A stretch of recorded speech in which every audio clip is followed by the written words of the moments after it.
Welcome back to My Cricket Coach. I'm Ben Williams, and today I'm going to give you a few tips on how to bowl an outswinger. I'm going to show you two ways I like to coach the outswinger. Firstly, with the grip, I get the players to place the fingers straight up and down the seam and place the thumb underneath the seam there. Alright, now some players like to rest it on the knuckle, and that comes down to personal comfort. Alright, so I recommend some trial and error there. And of course, in regards to the width of the fingers, that'll vary as well, because some players have longer fingers than others, and the size of fingers vary.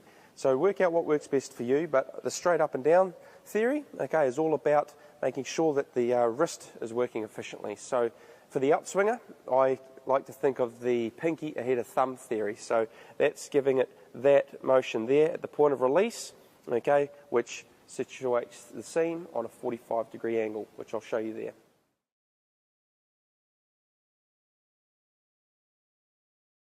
So I'll just show you that from side on now.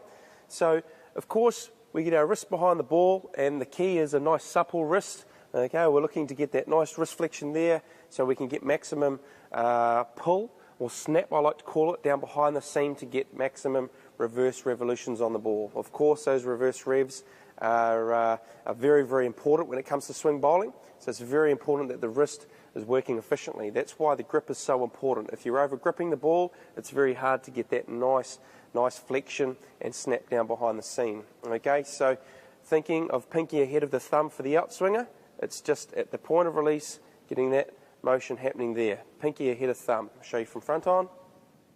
Pinky ahead of thumb. Just to get that ball coming out on the 45 degrees with maximum reverse revolutions on the ball. Now, also, I'll show you from another angle. Place emphasis here on the index finger being the last point of touch. Okay, so the ball rolls out there.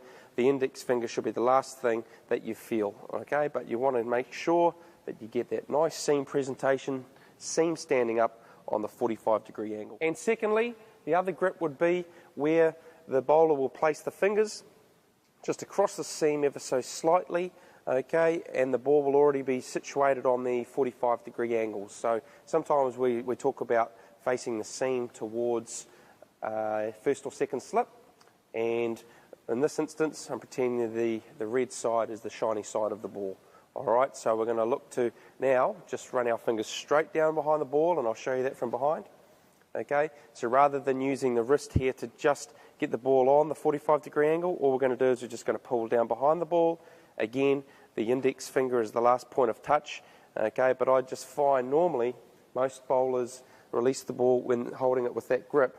The ball comes out very scrambled. Okay, but again, that's a trial and error thing. Work out what works best for the individual, and I'll show you a little drill now which you can do to really test the efficiency of how many reverse revolutions you're getting on the ball, and how consistently you're standing the seam up on that 45-degree angle. And a really effective way to test out your wrist position and seam presentation is to just bowl the ball into the back of the net, because quite often you're left to your own devices.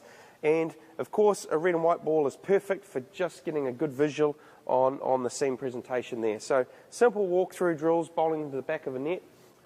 If you've got a partner or a coach that you can work with, that's also great, because you can get some good feedback and you can use each other's eyes to really zone in and watch the ball really, really well. Okay, but just some simple walkthroughs there, trialling the two different grips. Okay, so we're slightly across the seam there, the first instance, and running straight down behind the seam to hope to get the ball on the 45-degree angle, or straight up and down with your grip, okay, and using the pinky ahead of thumb theory, and at point of release just giving it a little bit of that motion there to get it on the 45 degrees. Alright, remember the index finger there should be the last point of touch again, but work out what works best for you, because there are some players out there who do it differently.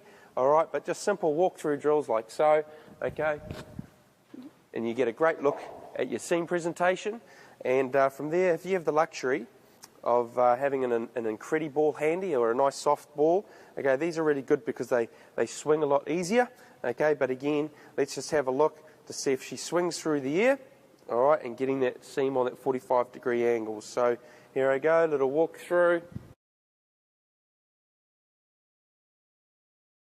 and I think I got a nice little bit of outward shape there. But again, if I had a coach or a partner just gloving a ball or catching a ball, that feedback is really fantastic. And don't forget, when you are looking to develop your swing bowling in the nets, always get some feedback from the batsman. Don't be afraid to actually go down, have little conversations in regards to what that batsman was seeing. Good luck. I hope you found those tips helpful. Remember, I'm here to help you with your cricket, so hit subscribe and keep up with my daily videos.